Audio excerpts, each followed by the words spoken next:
ગુજરાતના શ્રદ્ધાળુઓના આધ્યાત્મિક પોષણ માટે અને પાસ્કા પર્વની ભક્તિ માટે ભજનનો ઉપયોગ કરવાની મંજૂરી આપવા બદલ અમે ગુર્જરવાણી અને ટીમનો આભાર માનીએ છીએ. અમે ગીતકાર, સંગીતકાર અને સંગીતની ટુકડીના સદસ્યના પણ ઋણી છીએ. દૈનિક બાઇબલના વાંચનો. પાસ્કા પર્વનો રવિવાર. પણ તેઓ અહીં નથી. તેમણે ભાગ્યું હતું તે પ્રમાણે તેઓ પાછા સજીવન થયા છે. આવો, તે પોળ્યા હતા તે જગ્યા બતાવું. પહેલું વાંચન પ્રેષિતોના ચરિત્રોમાંથી. બીજું વાંચન કલોસોના ધર્મસંઘ પર સંત પાઉલનો પત્ર અને શુભ સંદેશનું વાંચન સંત યોહાન કૃત ગ્રંથમાંથી.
મરિયમ ત્યાં શું જોયું કરનેવા,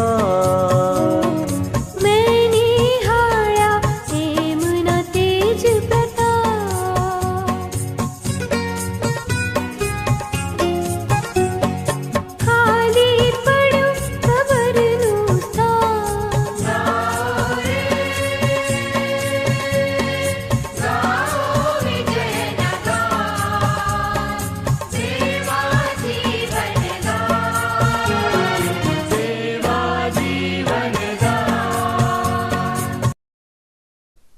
પહેલું વાંચન પ્રેષિતોના ચરિત્રોમાંથી.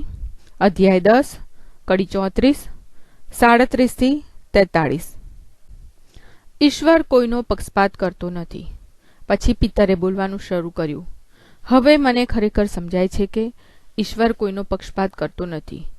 યોહાને સ્નાન સંસ્કારનો ઉપદેશ આપ્યા પછીથી ગાલિલથી માંડીને આખા યહૂદિયામાં જે બન્યું છે તે તમે જાણો છો. વળી તમે એ પણ જાણો છો કે ઈશ્વરે ઈસુને પવિત્ર આત્મા અને શક્તિ વડે અભિષિક્ત કર્યા હતા અને તેઓ સૌનું કલ્યાણ કરતા અને શૈતાનના પંજામાં સપડાયેલા સૌ કોઈને સાજા કરતા ઠામે ઠામ ફર્યા હતા. કારણ ઈશ્વર તેમની પડખે હતો અને તેમણે યહૂદિયામાં અને યરૂશાલેમમાં જે કર્યું તેના અમે સાક્ષી છીએ. પરંતુ એ લોકોએ તેમને વધસ્તંભે જડીને મારી નાખ્યા. પણ ઈશ્વરે તેમને ત્રીજે દિવસે સજીવન કર્યા અને બધા લોકોને નહીં પણ ઈશ્વરે પહેલેથી નક્કી કરેલ સાક્ષીઓને તેમના દર્શન કરાવ્યા. અમે એ સાક્ષીઓ છીએ. જેમણે તેઓ ફરી સજીવન થયા પછી તેમની સાથે બેસીને ખાધું પીધું છે, તેમણે અમને લોકોમાં એવું જાહેર કરવાની અને એવી સાક્ષી પૂરવાની આજ્ઞા કરી છે કે એમને જ ઈશ્વરે જીવતા અને મરેલાઓના ન્યાયાધીશ નિયુક્ત કરેલા છે અને સઘળા પૈગંબરો પણ જે કોઈ એમનામાં શ્રદ્ધા રાખી છે તેને એમની મારફતે જ પાપોની ક્ષમા મળે છે એમ કહીને એમનું જ સમર્થન કરે છે.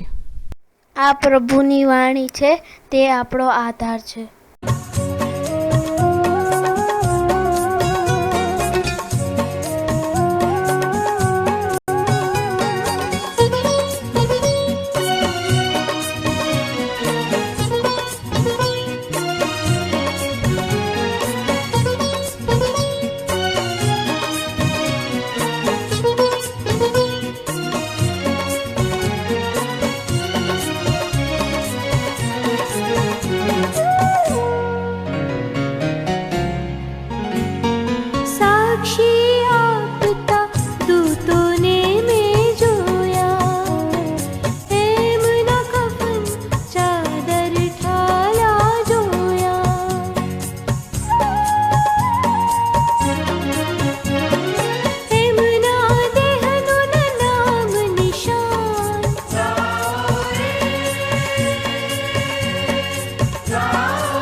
બીજું વાંચન કલોસના ધર્મસંઘ પર સંત પાવલનો પત્ર, અધ્યાય 3, કડી 1-4. સ્વર્ગની વસ્તુઓ પાછળ પડો. તમને ખ્રિસ્ત સાથે સજીવન કરવામાં આવ્યા છે, એટલે જ્યાં ખ્રિસ્ત ઈશ્વરને જમણે હાથે બિરાજમાન છે, તે સ્વર્ગની વસ્તુઓની પાછળ પડો અને સ્વર્ગની વસ્તુઓમાં જ તમારું ચિત્ત પરોવો, નહીં કે પૃથ્વીની. કારણ તમે મરી ચૂક્યા છો અને તમારું જીવન પરમેશ્વરના સાનિધ્યમાં ખ્રિસ્તની સાથે સાથે ગુપ્ત રહેલું છે. જ્યારે તમારા જીવનરૂપ ખ્રિસ્ત પ્રગટ થશે, ત્યારે તમે પણ તેમની સાથે મહિમાપૂર્વક પ્રગટ થશો. આ પ્રભુની વાણી છે, તે આપણો આધાર છે.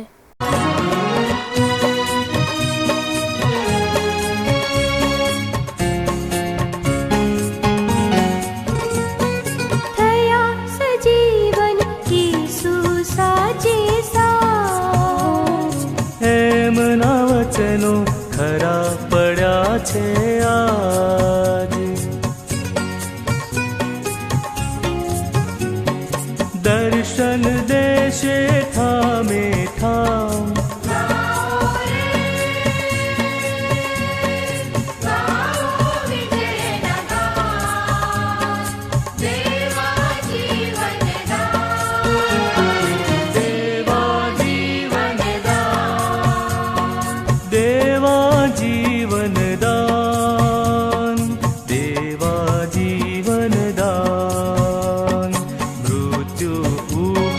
વિજય મેળવી આવ્યા ઈસુ ભગવાન.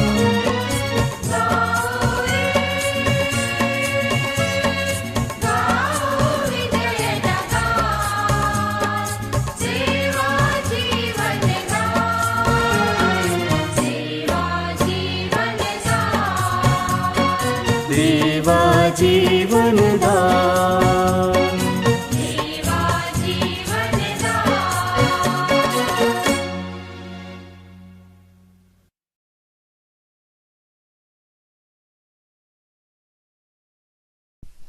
શુભ સંદેશનું વાંચન સંત યોહાન કૃત ગ્રંથમાંથી, અધ્યાય 20, કડી 1-9. ખાલી કબર. અઠવાડિયાને પહેલે દિવસે વહેલી સવારમાં હજી અંધારું હતું ત્યાં જ મગદલાની મરિયમ કબર આગળ આવીને જુએ છે તો કબર ઉપરથી પથ્થર હટાવી લીધો હતો. આથી તેણે દોડતા સિમોન પીતર અને ઈસુના બીજા વહાલા શિષ્ય પાસે જઈને તેમને કહ્યું, પ્રભુને કબરમાંથી બહાર કાઢી લીધા છે અને ક્યાં રાખ્યા છે એની અમને ખબર નથી. એટલે પીતર અને પેલો બીજો શિષ્ય ઉપડ્યા અને કબર ભણી જવા લાગ્યા. તેઓ બંને જોડાજોડ દોડતા હતા, પણ પેલો બીજો શિષ્ય પીતર કરતાં ઝડપથી દોડીને આગળ નીકળી ગયો અને કબરે પહેલો પહોંચી ગયો. તેણે નીચા વળીને અંદર જોયું તો શણના પટ્ટા ત્યાં પડેલા હતા, પણ તે અંદર ન ગયો. ત્યાર પછી તેની પાછળ પાછળ સિમોન પીતર આવી પહોંચ્યો અને તે કબરની અંદર ગયો. તેણે જોયું તો શણના પટ્ટા ત્યાં પડેલા હતા અને ઈસુને માથે જે રૂમાલ ઓઢાડેલો હતો તે શણના પટ્ટા ભેગો પડેલો ન હતો, પણ એક બાજુએ જુદો વાળીને મૂકેલો હતો. પછી પેલો બીજો શિષ્ય જે કબરે પહેલો પહોંચ્યો હતો તેણે પણ અંદર જઈને જોયું ને તેને શ્રદ્ધા બેઠી. ઈસુએ ફરી સજીવન થવું જ જોઈએ એવું શાસ્ત્રમાં કહેલું છે, તે હજી સુધી તેઓ સમજ્યા નહોતા. આ પ્રભુની વાણી છે, તે આપણો આધાર છે.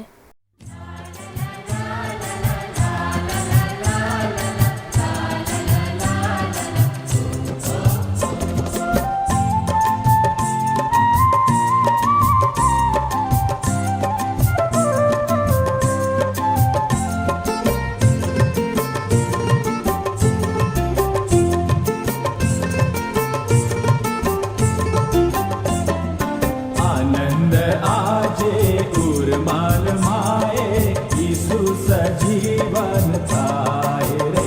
નમો ઈસુનાથને, નમો ઈસુનાથને, ઓ નમો ઈસુનાથને.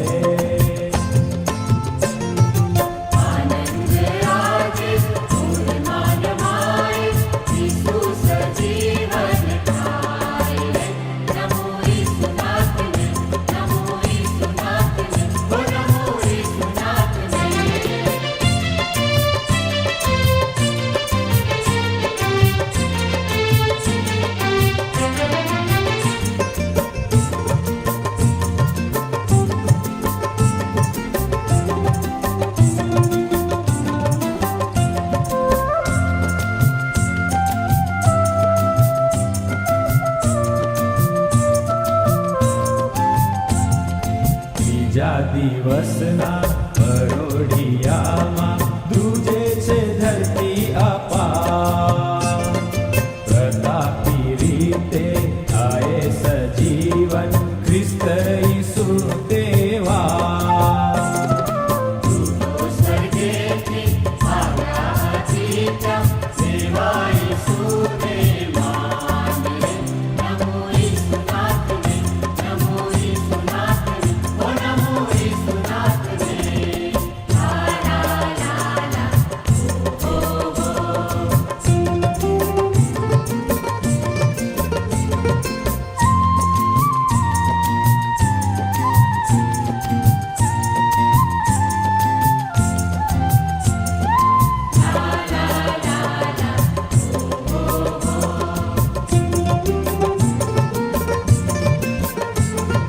ખબર ઉપરથી પથ્થર ખસેડી દૂતે લીધું ત્યાં સ્થાન. ચોકીદારો સૌ કંપી જ ઉઠ્યા રૂપ જોઈ અદ્ભુત.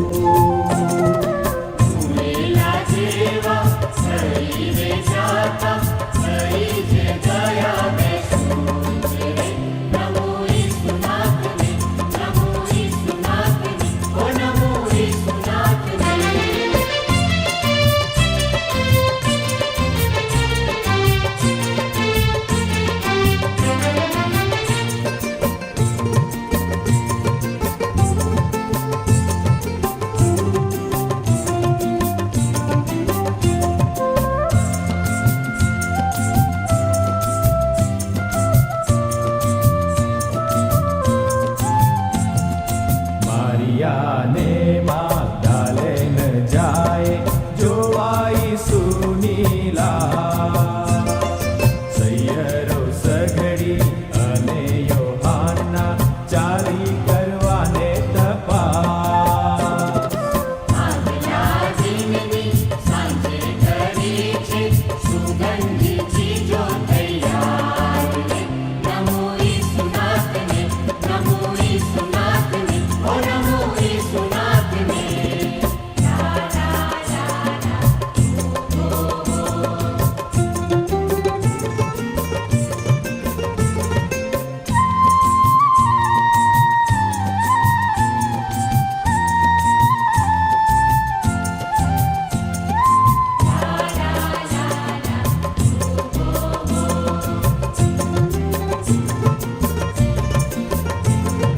રાજાધિરાજા મૃત્યુ જીતીને ઉઠ્યો નક્કી આવા. શિષ્ય નમાવી અમે વિનવીએ ઈસુ અમારા નામ.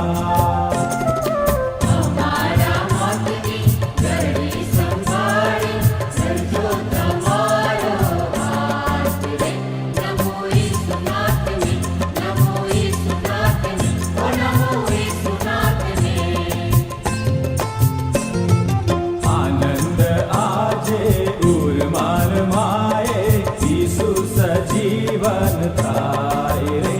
નમો ઈસુનાથને, નમો ઈસુનાથને, ઓ નમો ઈસુનાથને.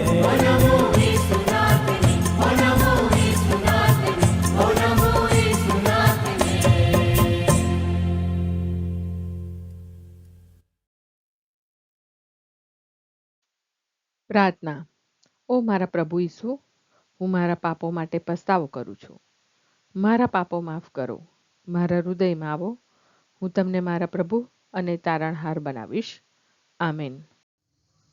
પ્રભુ તમને સુખી રાખો અને તમારી સંભાળ રાખો. પ્રભુની તમારા ઉપર કૃપા દ્રષ્ટિ અને મહેરબાની હો. પ્રભુની તમારા ઉપર પ્રસન્નતા હો અને તે તમને શાંતિ બક્ષો. બાઇબલ એટલે શું જાણવું છે? ગુર્જરવાણી અમદાવાદ રજૂ કરે છે બાઇબલ દર્શન, Gujarati Catholic Bible study series by James B. Darby, S.J. Father James has a PhD in Biblical Theology. He teaches Bible in several theologates in India. Bible Darshan series.